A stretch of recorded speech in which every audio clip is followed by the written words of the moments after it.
চকচকে গ্ল্যামার জগৎ, ক্যামেরার ফ্ল্যাশলাইট আর প্রাপ্তবয়স্কদের ম্যাগাজিনের প্রচ্ছদ কাঁপানো এক ডাক সাইটে সুন্দরী। অন্যদিকে বাল্টিক সাগরের ৮০ মিটার গভীরে জমাট বাঁধা অন্ধকার, হাড় কাঁপানো ঠান্ডা আর হাজার হাজার কোটি ডলারের রুশ পাইপলাইন ওড়ানোর গোপন মিশন। আপাত দৃষ্টিতে এই দুই মেরুর কোনো মিল না থাকলেও বিশ্ব রাজনীতিকে কাঁপিয়ে দেওয়া এক রুদ্ধশ্বাস গোয়েন্দা রিপোর্টে এই দুই সত্য এসে মিলেছে এক বিন্দুতে। আন্তর্জাতিক সংবাদ মাধ্যম দ্য টাইমসের প্রতিবেদনে দাবি করা হয়েছে, স্ট্রিম গ্যাস পাইপলাইন বিস্ফোরণের মাস্টারমাইন্ড ও নেপথ্য কারিগর ছিলেন ইউক্রেনেরই এক প্রাক্তন অ্যাডাল্ট মডেল, যার ছদ্মনাম ফ্রেয়া।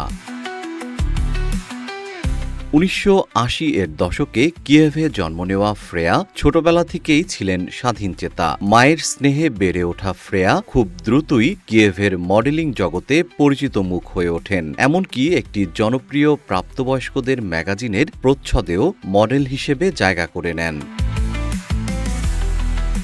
কিন্তু ২২ বছর বয়সে এসে ফ্রেয়ার জীবনে এক অদ্ভুত মোড় আসে। শখের বশে ডাইভিং বা ডুবসাঁতার শিখতে গিয়ে সমুদ্রের প্রেমে পড়ে যান।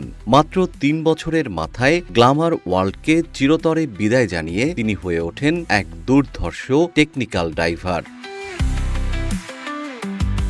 ২০১৪ সালে ক্রিমিয়া দখল এবং ২০২২ সালে ইউক্রেনে রাশিয়ার পূর্ণমাত্রার আগ্রাসনের পর ফ্রেয়া মানবিক সহায়তা ও সেনাদের জন্য তহবিল সংগ্রহে যুক্ত হন। তবে একই সময়ে ইউক্রেনের সামরিক কর্মকর্তারা গোপনে এক দুঃসাহসিক অভিযানের পরিকল্পনা করছিলেন।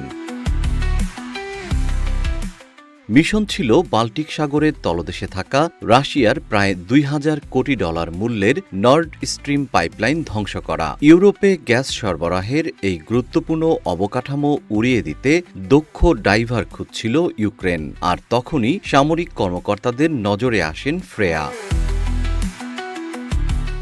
২০২২ সালের সেপ্টেম্বরে বাল্টিক সাগরের ভয়াবহ আবহাওয়ার মধ্যেও প্রায় ৮০ মিটার গভীরে নেমে নর্ড স্ট্রিম পাইপলাইনে বিস্ফোরক স্থাপনের অভিযান চালানো হয়। দাবি করা হয়, অন্যরা দ্বিধায় থাকলেও প্রাক্তন মডেল ফ্রেয়া একাই দায়িত্ব নেওয়ার সাহস দেখান। কয়েক সপ্তাহ পর পানির নিচে ধারাবাহিক বিস্ফোরণে অকেজো হয়ে পড়ে রাশিয়ার নর্ড স্ট্রিম পাইপলাইন।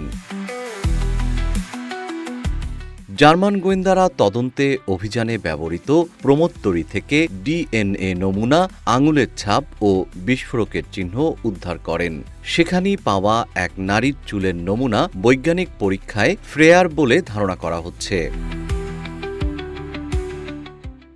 তবে জিজ্ঞাসাবাদের সময় ফ্রেয়া নাশকতার সঙ্গে জড়িত থাকার সব অভিযোগ অস্বীকার করেন। দ্য টাইমসের তথ্য অনুযায়ী বর্তমানে তিনি ইউক্রেনের একটি নিরাপত্তা ইউনিটে প্রশিক্ষক হিসেবে দায়িত্ব পালন করছেন।